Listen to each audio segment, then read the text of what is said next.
My name is Arif, and today I would like to help you relax and fall asleep, guided by my voice and the story you are about to hear.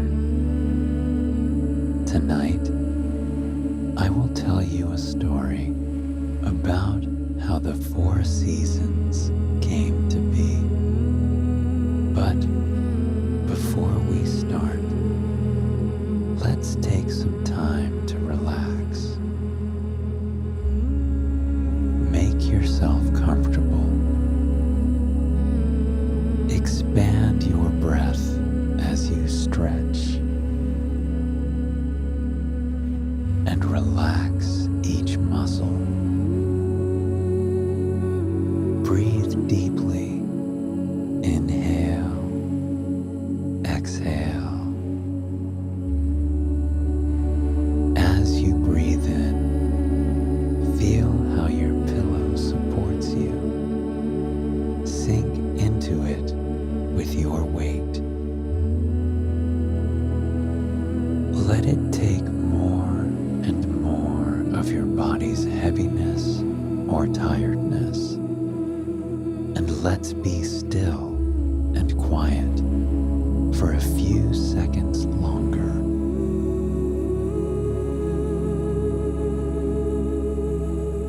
Let's take a few deep, calming breaths to relax the body. Breathe in through your nose and exhale through your mouth. Breathe in. Breathe out. One more time. Breathe in. Breathe out. And now, let's begin our story. The legend of why we have 4 seasons begins with the story of Demeter and Persephone a long time ago in ancient Greece, in a world wholly unlike the world today. Back then, winged horses, one-eyed cyclops, and other strange and beautiful creatures freely roamed the earth. It was also during that time that men still believed that gods and goddesses who lived in Mount Olympus ruled the earth. The gods and goddesses looked a lot like humans, but the big difference is that they had exceptional magical abilities, like the power to control the sun, the moon, the waters, and everything else. The gods used these powers to help and sometimes punish the people they ruled over. Among these gods and goddesses was Demeter. Demeter was the goddess of the earth and harvest. Her job was to make sure the soil was fertile, so that whatever the people planted grew well. She also made sure that the weather was just right, so that essential crops, such as wheat, which people use to make bread, grew well. Demeter took her responsibility seriously. She went out every day to make sure that the trees and plants grew healthy and bore a bountiful harvest. If there was any problem, the people knew that they could come directly to her, and Demeter would resolve it right away. She was caring and kind, and because of this, she was very popular among the people of the earth. Demeter loved the mortals, but if there was one person who she loved above everyone else, that was Persephone. Persephone was Demeter's only daughter and her constant companion everywhere she went. Where Demeter is, Persephone would be close behind. Persephone was beautiful in every way you can imagine, befitting a goddess's daughter. She had skin as smooth as porcelain, long, flowing hair that glittered when the sun shone on it, and the reddest lips that put the roses to shame. But more than her physical beauty, she had a kind and caring heart. This quality endeared her to every man and every creature on earth. Persephone had the uncanny ability to make anybody feel happy and at ease around her. She spread light and happiness wherever she went. And so naturally, everybody that she met loved her dearly. But none loved her more than her own mother, Demeter.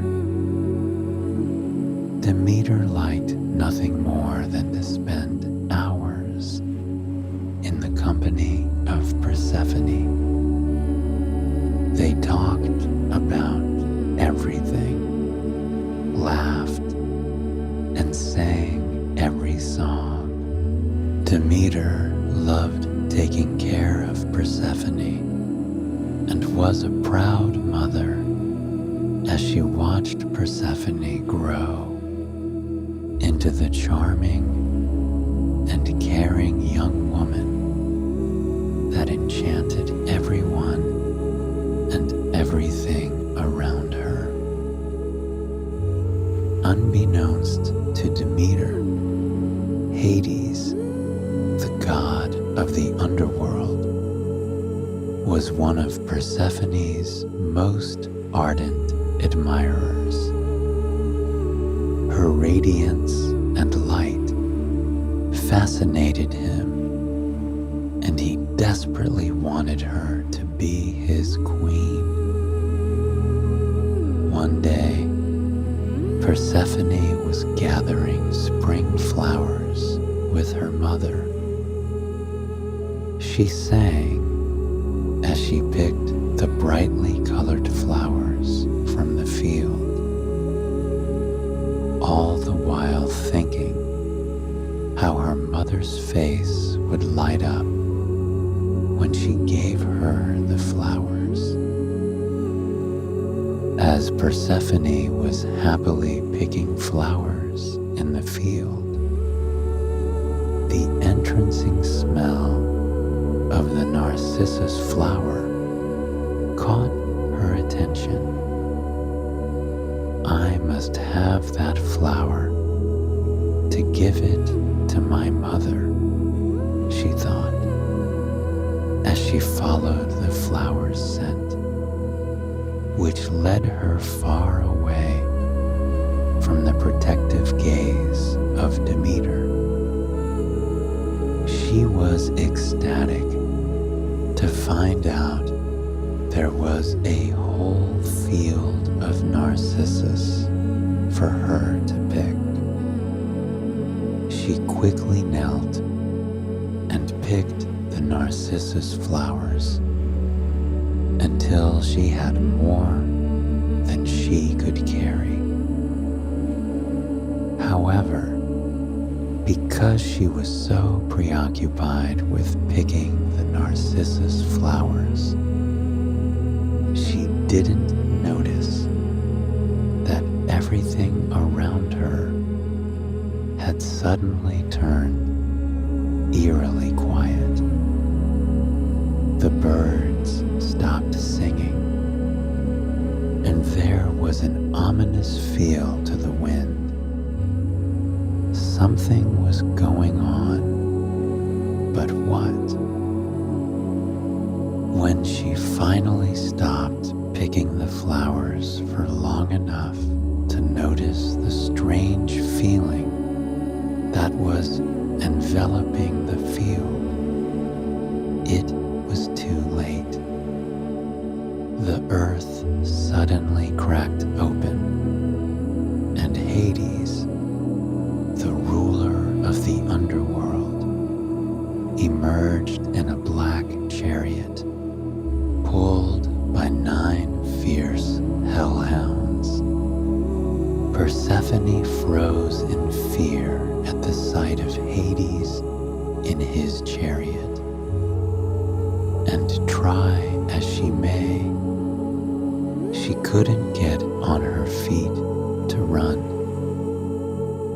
Hades wasted no time, snatched Persephone in his arms, sending the flowers that she had picked flying up in the air.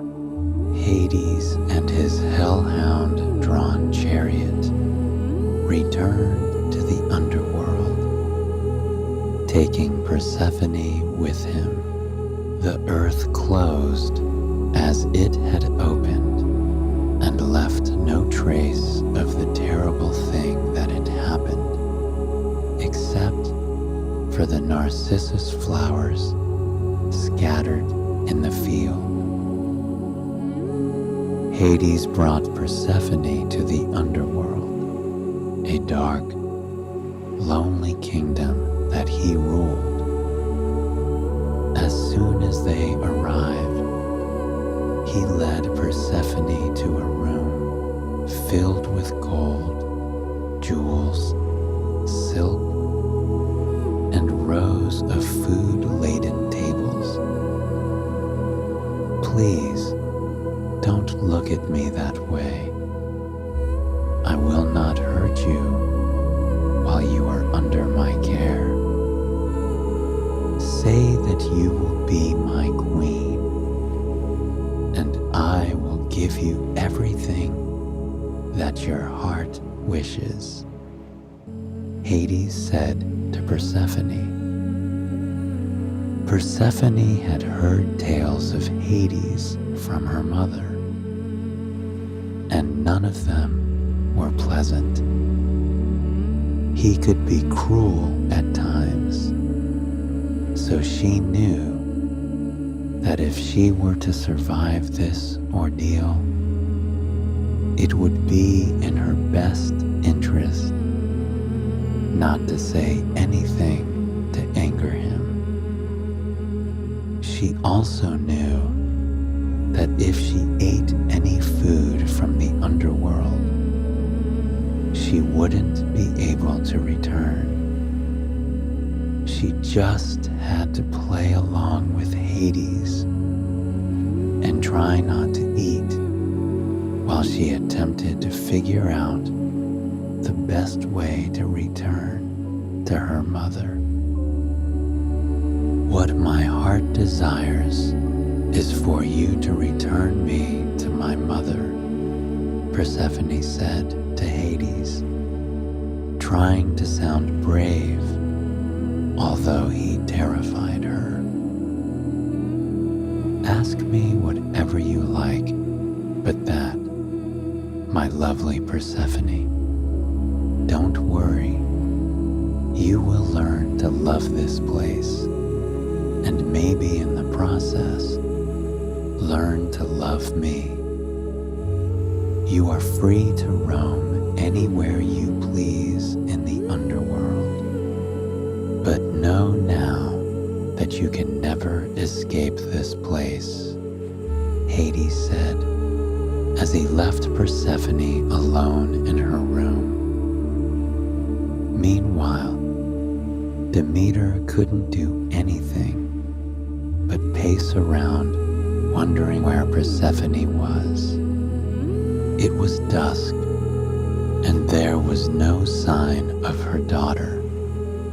Demeter looked for her daughter by the pond, in her favorite meadow, even in the hills that she knew Persephone used to frequent, but there was no sign of her.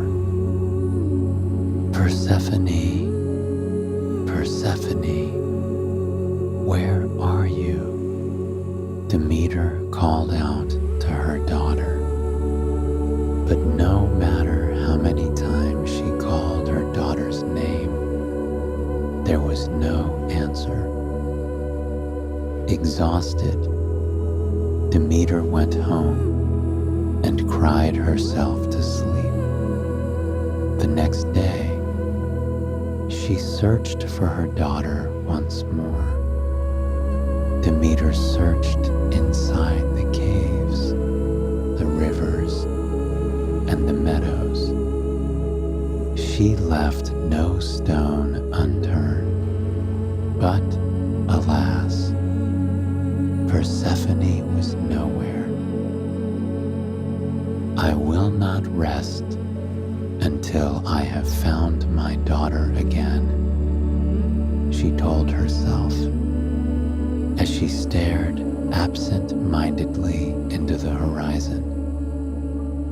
She felt deep in her heart that her daughter was alive, and for as long as she had that feeling, she knew that she would find her.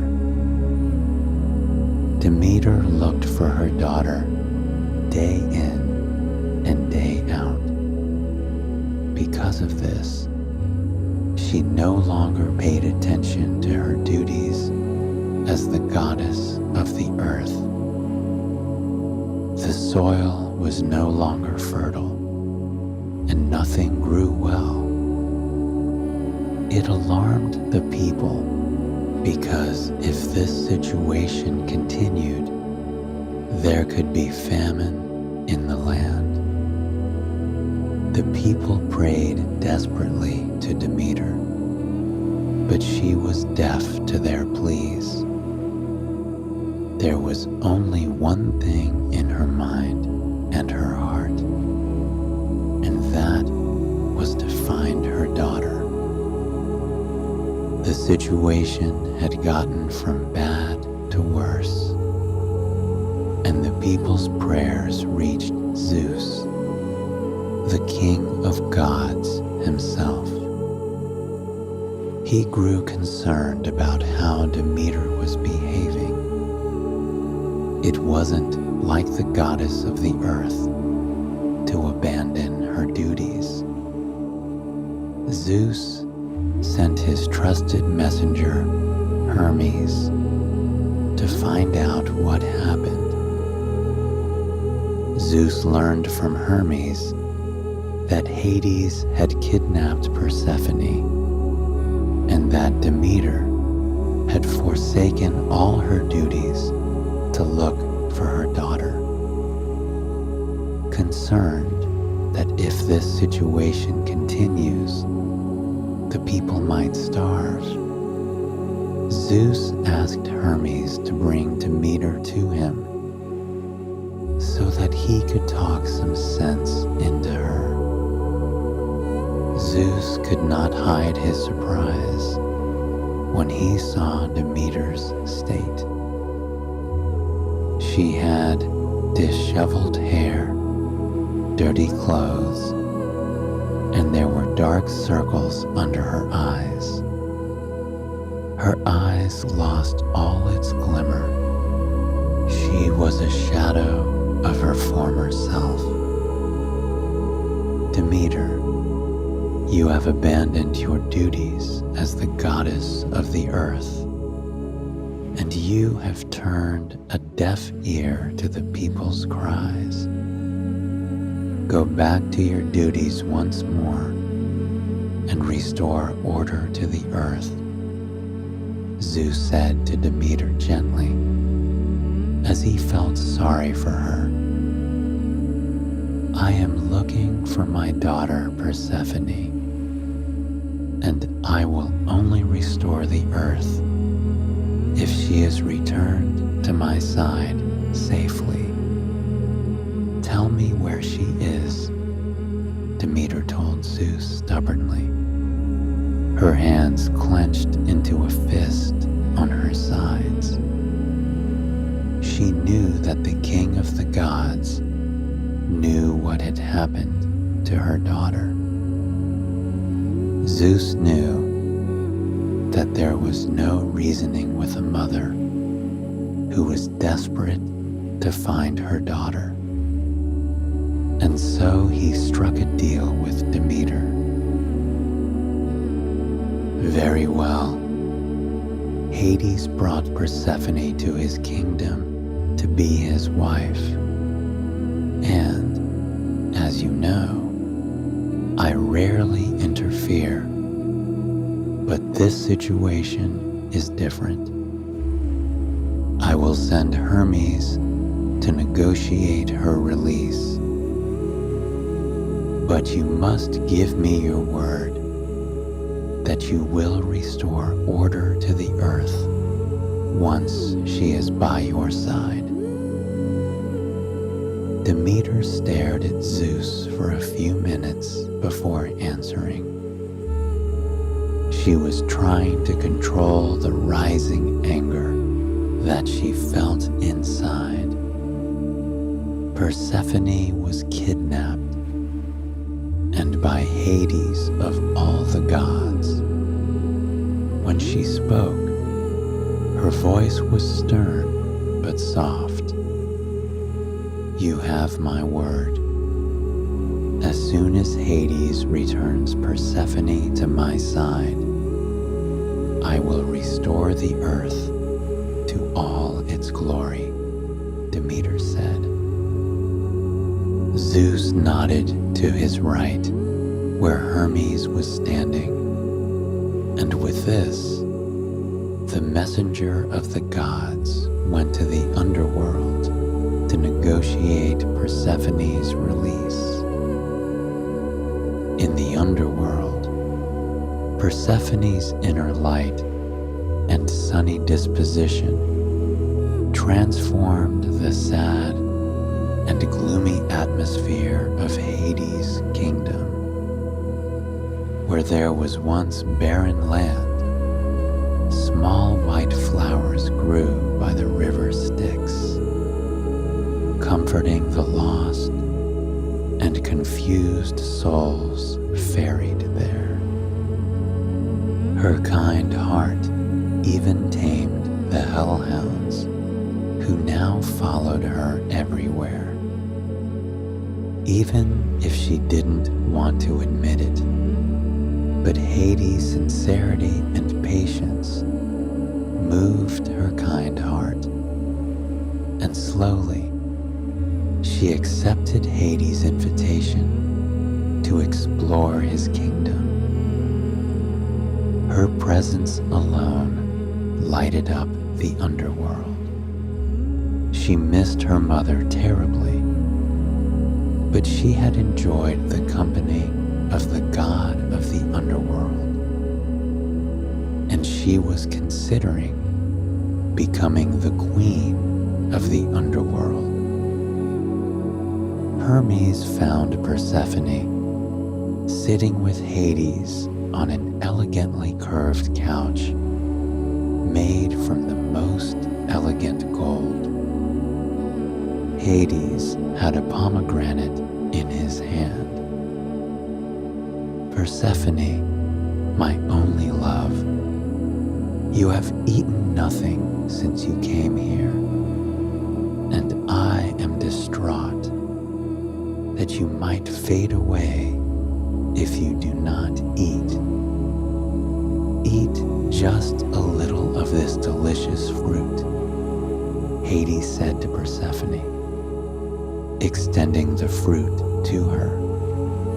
Persephone felt so hungry that before she realized, she had eaten 6 pomegranate seeds before returning the fruit to Hades and covering her mouth with her hands. What had she done? Now she had to stay in the underworld forever. Hermes saw what had happened, and he knew that if he were to take Persephone with him, he would have to use all his negotiating skills to strike a deal with a cunning and powerful god.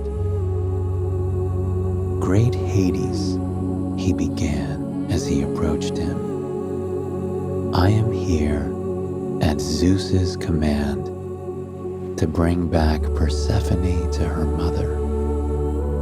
I remind you, it's not a good move to ignore Zeus's commands." "I know why you are here, Hermes," Hades replied.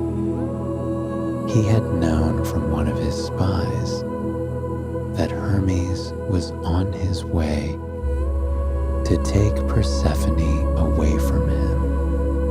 But now that she had eaten the fruit with her own free will, he knew that she had no choice but to return to him. "She has eaten 6 pomegranate seeds of her own free will. I will return Persephone to Demeter for 6 months each year, and for the following 6 months, she will come to the underworld with me." Hermes knew that this was the best deal that he could get, and so he looked at Persephone and said, "Very well, it is a done deal. Come with me, sweet Persephone, and I will take you back to Demeter." Hermes said to Persephone as he extended his hand to her. Persephone wasted no time and went with Hermes. When they emerged from the underworld, she saw her mother anxiously waiting for her return. "Mother," Persephone cried as she ran into her mother's arms. At last, she reunited with her mother, and she felt so happy. Demeter cried happy tears as she held her daughter tightly in her arms, and as she did, the flowers bloomed in the meadows, and the trees all came back to life. The soil was fertile again, and the wheat in the fields miraculously bore fruit. The earth rejoiced with Demeter, and all was well. In between tears, Persephone told her mother how she ate 6 pomegranate seeds, and how she had to come back to the underworld and stay a month for every seed that she ate.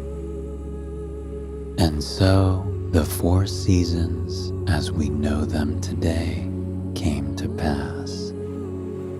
Every fall and winter, the earth is barren and cold, as Demeter mourns Persephone's return to the underworld. And every spring and summer, the flowers bloom, and the earth rejoices at Persephone's return to the earth.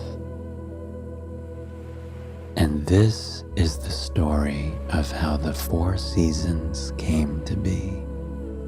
I hope that you enjoyed listening to the story. I'll see you again next time. Good night.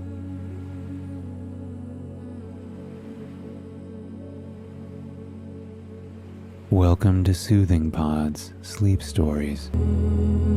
I am Arif, and if you are here today to listen to a dreamy story that will soothe you and comfort you, you are in the right place.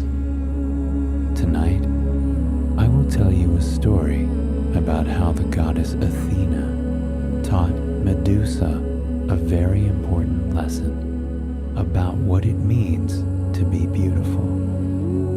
Before we begin, let us take a moment to find tranquility in the space we are in and relax. Settle into the mattress underneath you.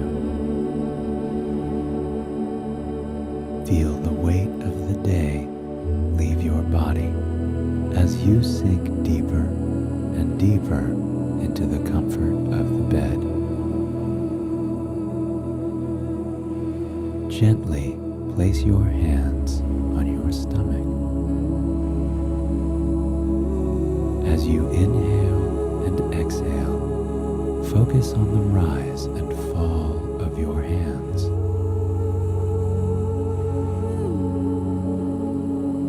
There is comfort in the consistent rhythm of your breathing. As the breath fills your body, take care to feel the warmth as it radiates from your core, all the way down to the very tips of your fingers. Now that you have found relaxation in the space you are in, let us begin. The story of Athena and Medusa began a long time ago in ancient Greece. Ancient Greece was unlike the world that we know today. Back then, winged horses, one-eyed cyclops, and other strange creatures roamed the earth. Men believed that gods and goddesses who lived in Mount Olympus ruled the earth. The gods and goddesses in ancient Greece always got involved in the affairs of men. They showed themselves and talked to mortal men face to face. They looked like us, except they were immortal. Other than this, the most significant difference between the mortals and gods is that they had magical abilities. The gods had the power to control the sun, the moon, the waters, and everything else that you can think about. The gods often used these powers to help, and sometimes punish the people they ruled over. It was then that a beautiful girl named Medusa lived in a city called Athens. The bustling town was home to many lovely and charming women, but of all these women, Medusa was the most beautiful. She had long, shiny, golden hair that reached her waist, and her face was smooth like fine porcelain.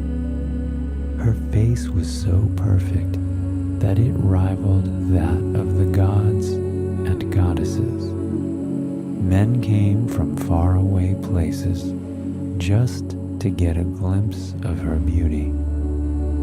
Medusa was lovely, and she knew it. But instead of being thankful for her gift of beauty and using it for good, she was arrogant of the fact that she was stunning. Not a single day passed that she didn't remind everybody of this. One Sunday, while she was buying flour from the village miller, she boasted about how beautiful she was. "Miller, this flour is fresh and white, but it's nothing compared to my skin. My skin is fresher and whiter than that of the first snow," she said. The miller heaved a sigh, rolled his eyes, and went back to work. He was tired of hearing Medusa talk about how beautiful she was.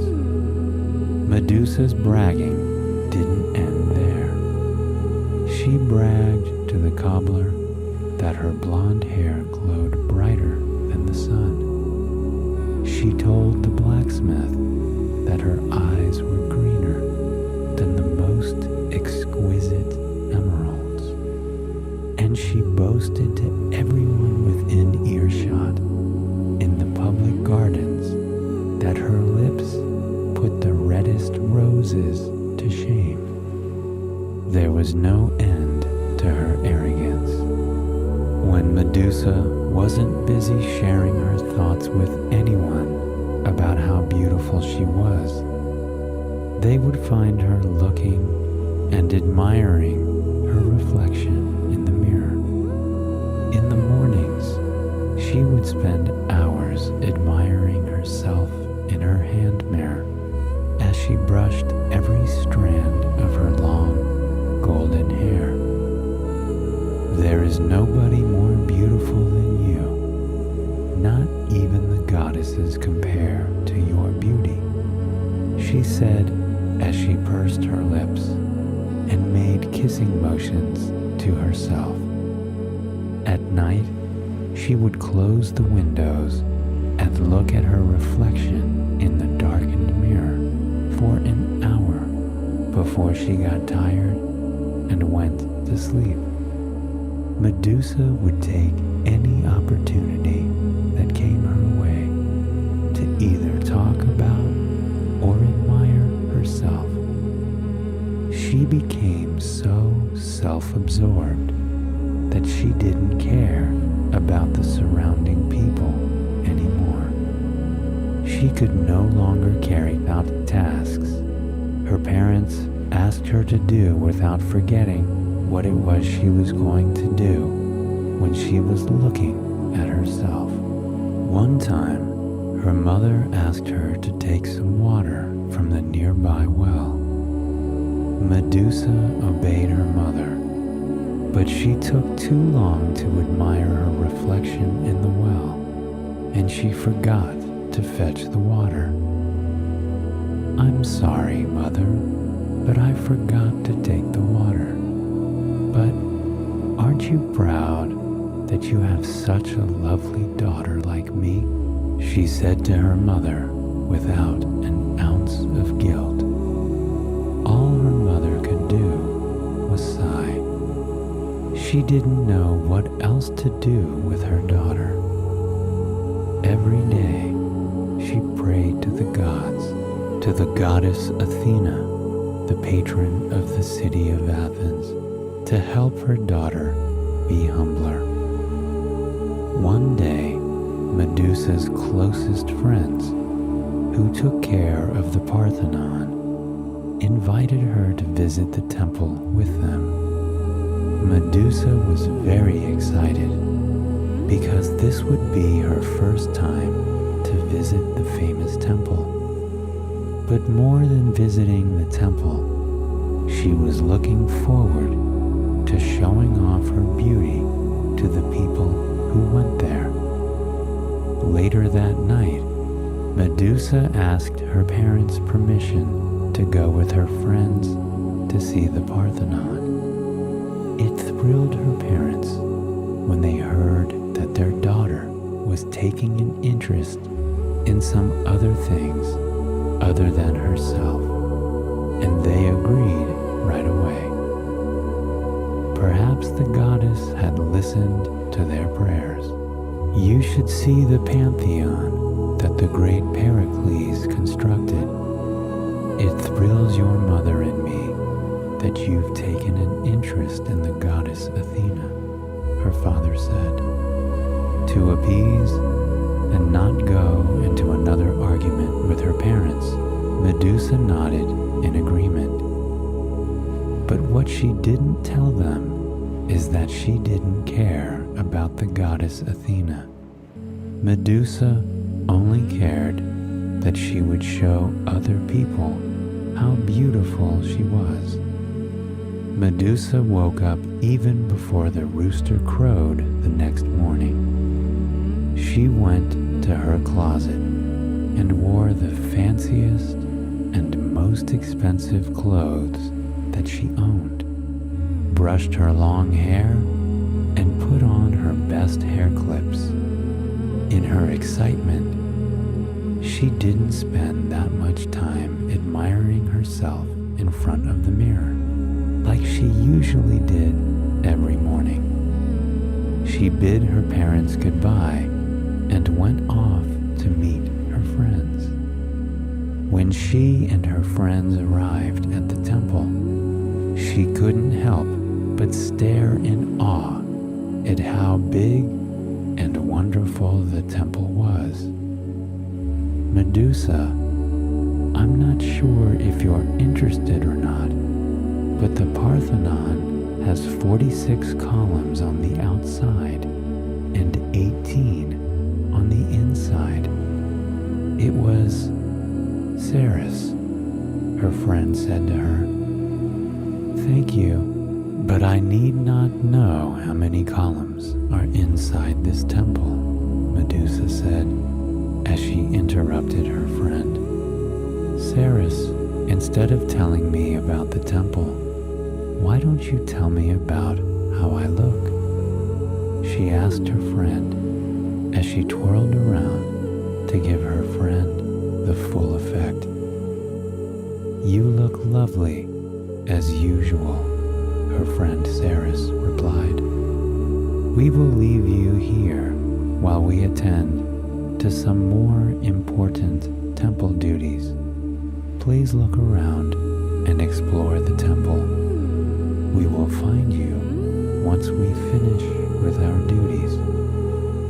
Medusa's friend said as she went off with the other caretakers to attend to their duties. Medusa walked around the temple, aware of the fact that people were looking at her everywhere she went. She knew that they were admiring her, so she strolled so that people could admire her better. I am inside the goddess Athena's temple, yet people are looking at me instead of her. That just proves that I am more beautiful than she is, she thought to herself. The Parthenon was full of sculptures and artworks dedicated to the goddess Athena. The most talented artists in Athens made these in Athena's honor. When Medusa walked by a sculpture of Athena, she whispered that she would have made a better subject for the piece. This is exquisite, but it would have been better if the sculptor made a statue of me instead. She thought the same thing when she passed by a painting of Athena. The painter did a great job because the goddess has very bushy eyebrows, she scoffed. I have perfectly shaped eyebrows. It's a shame that the painter didn't know me before. Otherwise, he would have painted me instead. He would have had a better masterpiece. On and on she went about every single piece of art and statue that adorned until she found herself in the center of the temple, where the 40-foot sculpture of Athena known as the Athena Parthenos stood majestically. The famous Greek sculptor Phidias made the statue. He sculpted the figure out of wood and covered it with gold and ivory. The statue showed Athena wearing armor and an aegis, a goatskin shield. On her right hand, she held a statue of the Greek goddess Nike. On her left hand, she carried a shield. Engraved on her shield were various battle scenes. On her helmet, a sphinx and 2 griffins stood, and a giant snake coiled behind her shield. The statue was grand and exquisite, just like the goddess Athena. It impressed everybody who came to see the statue, except Medusa.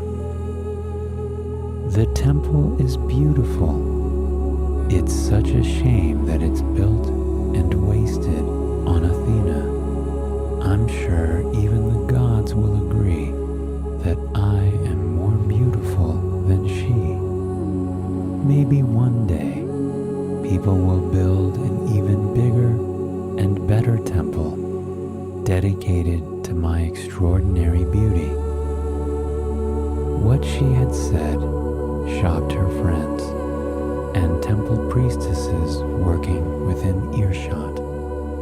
Of all the years they worked in the temple, they knew that the goddess Athena took particular interest in the Parthenon and listened to everything said inside. They also knew that the goddess did not like being compared to anyone else. They had seen the powerful goddess when she got angry, and they knew that it wasn't the best idea to irritate her. Seeing that Medusa was their friend, they tried to help her by making her take back what she had said. Athena was kind and merciful, so they were sure that the goddess would forgive Medusa. Surely you don't mean that. Take back what you said before the goddess gets angry at you, Ceres said to her.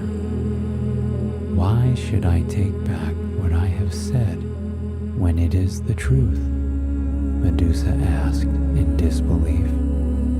She turned towards the statue of Athena and said in a loud, arrogant voice, I wish that the goddess would appear before me, so that everyone in this temple will know that I, Medusa, am more beautiful than her. Just then, a blinding light filled the temple. When the bright light receded, the goddess Athena, in all her glory, stood before her. Medusa trembled at the sight of the mighty goddess. She looked around the temple for somebody to help her, but she was all alone. Her friends and the other temple visitors all ran out in fright at the sight of the goddess. My name is Athena, the goddess of war and wisdom. I have heard all that you have said in my temple. Although being beautiful is a gift, it is fleeting. However, kindness and pureness of heart never grow old. If you repent and reflect upon what I have said, I will be merciful and forgive you, the goddess said to her in a soft but authoritative voice. Despite the goddess's offer, Her arrogance overcame Medusa, and she said, "You are saying these because you are just jealous of my beauty. It is clear as day that even if I'm mortal, I am more beautiful than you." Athena was silent for a few seconds, and then she spoke in a sad voice. "My dear child, there are things that are more important than physical beauty. You should also take care of what is inside. I could strike you down, but I have heard all your mother's prayers, and so I will be merciful to you. You will become what you are inside, ugly and monstrous." As soon as the goddess said these words, Medusa transformed. Where her long, beautiful hair once was, snakes grew. Scales covered her once clear and porcelain skin. Anyone who looks at you will turn into stone, and nothing can save them from that. Even you, my dear Medusa, should you want to look at your reflection, will turn to stone the moment you see your face, Athena said as she looked on. Medusa was shocked at how she looked, scaly skin and snakes for hair. She cried and pleaded with the goddess to change her back, but it was too late. "I will not be heartless, and you will not be alone in your current state. Starting today, I will send you to live with the Gorgon sisters at the ends of the earth. There, you cannot harm anybody, and you will have time to think about the things you have done," the goddess continued. And with that, Medusa and the goddess disappeared from the temple, leaving only a trail of smoke. When Medusa's friends found the courage to return to the temple, they found only the hairpin that Medusa was wearing when she came with them to the Parthenon. They searched for her, but she was nowhere to be found. The turn of events saddened her parents, but they hoped that one day Medusa would realize the error of her ways. They hoped that the goddess would be merciful and return her to them. The story of Medusa is a reminder that kindness and pureness of heart are things that grow more beautiful as the years pass by. A pretty face can be gone just like the wind. I hope that you enjoyed listening to this story and that it helps you sleep well. I'll see you next time for another fascinating tale. Good night and sweet dreams.